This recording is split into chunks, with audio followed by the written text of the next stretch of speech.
Hello, everyone, and welcome to this webinar. Thank you for joining today's session. My name is Connie Drosinou. I am a lecturer at University College Venlo of Maastricht University, and I am also a member of the Board of Examiners at the Maastricht School of Liberal Arts and Sciences. And I think from my past experiences in education, I have an overall good grasp of the current struggles that we're facing in education right now with the new technologies, and particularly the use of AI. I am also genuinely curious about pedagogy, so not just what we teach, but how we design learning experiences for our students. And I think this curiosity is what brings me to the question I want to talk about today, which is what do we actually do about AI, and are there any wise methods how we can integrate it into our assessments? For the past couple of years, I think most of the conversation in higher education in general has been about detection and policing academic integrity. And I understand why this was the case, but if I'm being honest, this was not working very well for me. Most importantly, I noticed that trying to police AI use is not the most optimal or preferred way moving forward with a new stance of because it does dictate that we at the university, rather than prohibiting the technology, we will need to try and facilitate and encourage its use where relevant, of course. So since this is the university stance on generative AI, I feel it is now our move as course coordinators to try and be creative and find new ways for our assessments and the development of our assessments. Apart from the new stance of on generative AI, I also want to present a few problems that I encountered, why I think it's not wise to simply state in our syllabus for our course that AI is strictly prohibited for all assessments or something like this. It does not seem to work. It hasn't worked for me for a few years now, for the past couple of years. And I think the first problem here is that the detection tools that we have in our disposal are simply unreliable. So we have a lot of false positives, and these are significant enough that we often may risk penalizing students who have done nothing wrong. And that alone should give us a pause. That should tell us something that perhaps trying to prohibit AI in our assessments and continue using assessment forms that we developed 5, 10, 15 years ago is not the best method, looking at the current technologies available that students also use. The second point is, and I think we all suspect this is happening, is that students use generative AI regardless. So even if in our syllabus we state something like AI is strictly prohibited, I believe a lot of students go ahead and use it. And in this case, the prohibition, the written statement that we put in our syllabus does not stop the behavior. What it does, on the other hand, is I think is pushing it underground, which means students use generative AI uncritically, without any guidance and without ever developing the judgment to know when it is useful and when it is not. And that also brings me to my third point, which is, I think, also the most important one. By spending our energy on policing, we are missing here a genuine learning opportunity. So AI literacy can be a real skill. It is a skill that our students will need in their professional lives. And if we simply ask them to stay oblivious of these new technologies, I believe we're not preparing them well. The bottom line, again, is that most, if not all students use generative AI. So the question now should not be do we allow them to use it, but how are we going to allow them to use it in our assessments? I want to be clear, however, about something, because this is also really important. I'm not arguing that generative AI should be incorporated into every course. There is not one recipe fits all.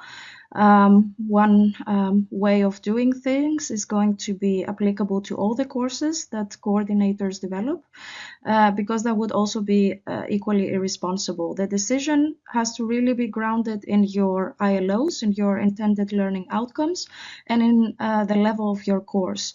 So if your ILOs require students to demonstrate original analysis or academic writing skills or foundational knowledge building, then AI use may undermine the learning objectives you are trying to achieve or to test for your students. But if your course is at a level where critical evaluation, application, higher order thinking, when looking at the Bloom's taxonomy, so the higher end skills of the pyramid, if these are the target outcomes that you have in your course, then there is here a real argument to be made for not just allowing AI, but also instructing students in how to use it well. And that is the position I found myself in one of the courses 2 years ago, which is Performance Psychology in Sports and Business. This is a 3,000 level course at University College Venlo. And these are also the reasons that led me to redesign one of the assessments in this course entirely with the integration of AI. To be more, what I actually did in one of my group assignments was the following. The assignment is called Critical Scenario Analysis, and the premise here is simple. So students must work in groups and use generative AI as part of the process. It is here not optional, it is required. But the requirement comes with certain conditions that are specifically designed to develop critical thinking skills. So the first step is that every group selects a topic in performance psychology that they like or find most interesting, and they use generative AI. So this can be ChatGPT, Copilots, Claude, or any other tool that they're familiar with to conduct an initial analysis. And then they have to submit to me 5 to 6 prompts. And here is the key condition. They need to paste the AI responses verbatim into a document without editing them. So no cleaning up, no cherry picking the best answers, etc. So what the AI output said is what gets submitted in Canvas. And this is done deliberately because it forces students to confront the raw output. So the good, the confused, the overconfident, rather than quietly fixing it before anyone sees. So in this case, before I see it. The next step is called think, pair, share. So students first reflect individually. Does this seem right? So do the outputs that we got from our first analysis with generative AI make sense? Is there scientific evidence that supports or challenges what the AI produced? And then they need to compare within their groups, so they are in groups of 2 to 3 students, where did the AI outputs agree or disagree? Because they all 3 have the same topic, of course. They also need to look at where the AI outputs of the different students diverge. And then they have to discuss what that tells them. And this is where genuinely interesting conversations start to happen. And in the final step, they need to prepare a group presentation, and this is the heart of the assignment, and this is heavily weighted in my rubrics. And here students present their scenario, walk the class through selected AI outputs from their work, because of course it's not possible to cover all of them in 15 minutes. This is how long the presentations are. And then critically evaluate those outputs against the scientific literature. And they have to identify where AI was right, where it was superficial, where it was perhaps wrong or misunderstood things about the case, and where it completely missed the point. And then they have to apply the concepts, the theories, to a real life case of their choosing. So in this year, we had cases like pressure or choking and clutching scenarios or situations for elite athletes like F1 drivers or Olympic runners or things like that. So they have different cases that they analyze, and the specific examples they focus on are their own choosing at their own discretion. The next step is, of course, to look at the information critically as a group. And when I say as a group, I mean the entire group of students in the course and myself. So the last step is the Q&A. Peers are encouraged to ask questions, not just about the presentation, but also about the theories themselves that the students chose to apply, how they applied them, and how AI performed in general. And then the presenters have to be able to defend their analysis in real time. They have to show deep level of understanding of the theories they chose, whether this came from their exploration with AI, or whether they used theories directly from the course materials or from other resources and books. And this is where I believe you cannot hide behind the AI-generated text, because you either understand the material and are able to explain the choices and explain the overall case that you were assigned, or you don't understand. And what this structure achieves in the end, I think, is quite elegant.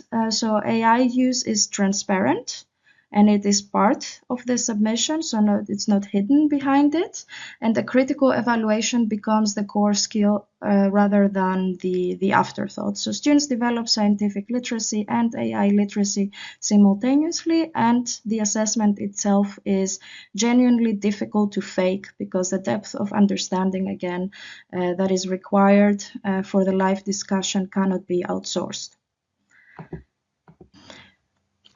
It is also part of the assessment in the end that I ask them to reflect on the overall AI assistance that they received. And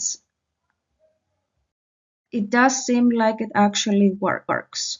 So in the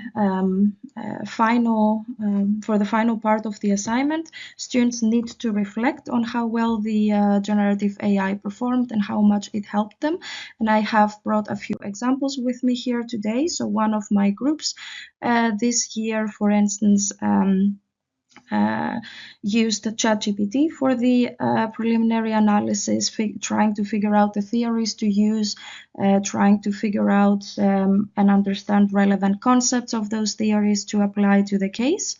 And what struck me in general a lot across these presentations was not just the quality of the content, which was higher than in previous years when I was not using generative AI in my assessment, but also the fact that students figured out for themselves different challenges and different advantages in the process. So without being explicitly told, they discovered things like, okay, AI gives a very good overview of things, but it tends to describe theories in isolation, even if they are accurate, or it does struggle to connect theories to each other in meaningful ways. So they did tell me in their presentations that very often AI could identify relevant concepts, but rarely apply them with the nuance that is required in a real case analysis. And when it does, sometimes they also said when it does make a confident claim, it does not always flag its own uncertainty. So these are things that the students identified as potential disadvantages, and they came to these conclusions through their own experience of using the tool and then testing it against the literature. And that is exactly the kind of critical thinking I was hoping to develop. And in my experience, it is far more durable than a conclusion reached by reading AI's limitations in a textbook. So I have here an overview of the pros and cons that they did mention. Again, good general understanding and overview of the topic versus sources were not provided, making it impossible to verify or cite information. Another advantage they identified was the strong theoretical foundation, offered true, relevant, real-life examples and practical advice for athletes. But again, on the other hand, oversimplification of theories was there, lack of in-depth, superficial application to Ronaldo's case. So this was an example presentation from the world of football, and they analyzed different football players, in this case Ronaldo. It listed many theories, some of them were not relevant to this case and provided repetitive answers. And this is a different presentation, so you can see that every group was able to identify advantages and disadvantages. More or less, I found that the different student groups aligned in their findings, so the pros and cons were more or less the same. But of course, they reached these conclusions using it for completely different scenarios. Again, the last one, you can see strengths, clear and simple outline, gives an idea of the main concepts, easy to understand, etc. But no deep reasoning, lack of critical evaluation, and so on. And in this presentation, what I mostly liked was that the group divided themselves in such a way so that half of them use GPT-5 and the other ones think deeper. So they used different, slightly different tools, and they were able to also have a comparison of the different tools in their analysis for the same scenario. When I received the student evaluations, I explicitly asked for a reflection on AI. I am sharing with you here in this slide the exact submissions that I received from the students. I have not changed anything. I have, of course, not included everything that I received, but I included more or less things that are not very repetitive as I received them in Canvas. And I share them here, and you can see that, for instance, student A found that AI helped her get over the initial overwhelm. She had little prior knowledge of the case topic, and AI helped her orientate quickly, but once she found good academic sources, she stopped using the tool. She set it aside entirely and said that, and I find this quite telling, that I much rather rely on myself. Or student B, for example, it really helped me understand the concepts, saved me a lot of time in the beginning. The explanations are okay, but it does not compare them well to theories. Very interesting to me was the response or the reflection from student D, who said that perhaps the most interesting thing she caught was that AI was confusing concepts from different theories, which is a real factual error. And when she pointed it out to the program, AI congratulated her and then produced an overwhelming amount of text to prove that it knew the material. And she ended up using it only for theory discovery in the end, and did the entire application to the case herself, cross-checking against papers that we used in the course materials. So that is frankly exactly how I would have hoped a researcher would use these tools. Student E, also interesting, found it useful for discovering theories she had never encountered. but found it too repetitive for deep analysis and eventually also stopped using it after a certain point. And then we also did have the cases, for instance, of student G, that AI, she said, or he said, I think AI could have done the whole submission. I feel that it can replace my work completely in a few years. Now, of course, it's not possible for me to trace back who this student is, and why they have this opinion, how exactly they used it, how much of their final work in the presentation was AI generated or their own genuine analysis and understanding. Of course, this was graded with my rubrics, and especially during the Q&A, where they had to answer questions live from the audience, so from their peers and myself. But this is, yeah, it's, I see that it is good that I don't get only responses, yeah, AI is not doing a very good job, or I don't want to use AI, or only the same reflections. Here we clearly see a student who believes that AI is going to substitute them completely in the future. To be honest, during the presentations, I noticed that students or groups of students who tended to be more, to reflect more in such a manner about the use of AI scored lower. And this is because I believe they relied too much on what AI could do and did not really have an in-depth or a very careful communication, reading everything in the outputs and responding back to the program to continue the learning. I believe they received the answers that they thought were bulletproof or absolutely correct, introduced them in the presentation, and then I saw during the Q&A session that they were not able to answer my questions or exhibit a deep level of understanding. And again, I don't know who that student is or from which group that student is that reflected like this here, but I did find overall that the students who were very confident AI was perfect did not do so well in terms of critical thinking and did not perform as well as others during the Q&A analysis. So let me close with what I actually believe. Having run this experiment, the first takeaway is that I believe transparency is more productive than policing.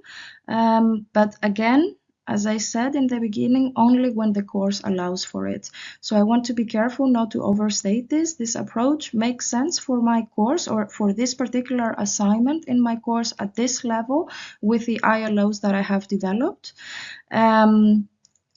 And it may not work for you, so be aware of this. Again, the question here is what are you actually trying to have your students learn and get out of the course. So if you believe that AI may undermine the goals, the objectives, then restrict it. If it can be channeled to serve it, then consider doing that intentionally with a specific GenAI policy in Canvas or in your explanation document of the assignment, rather than hoping that students won't use it, or rather than relying to a disclaimer that absolutely bans AI in the course. The second takeaway is I think that AI literacy can be a skill that increasingly becomes more and more important, and that can belong in our curriculum. So asking students to remain oblivious to these technologies is not really a neutral act. It is a choice that may disadvantage them. How we prompt, how we verify, and how we recognize when AI is wrong, these are genuinely transferable competencies, and they deserve some deliberate instructional attention from us. The third takeaway is perhaps the one I feel most strongly about. So if a course is designed thoughtfully, then AI use does not have to compromise certain skills and most of all critical thinking. So it can actually be the vehicle through which critical thinking develops. And the students who engage most deeply with the assignment, as I saw in my course, can be the ones, or in my case, were truly the ones who came out of it with a much sharper sense of both what AI can and cannot use, when should I use it, when should I try and avoid it and rely on my own skills and on my own application. And that for me is really the goal. So not to just try and catch students using AI, but to teach them how to use it well. I hope this example was useful for you. If you have any questions, feel free to email me. I will continue integrating AI wisely, I believe, as much as I can and where appropriate and necessary in my courses.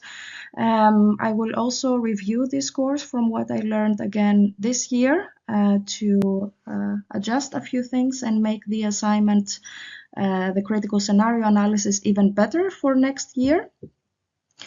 And perhaps you got a few tips and tricks or a little bit inspired to try it for your own courses as well. Thank you very much.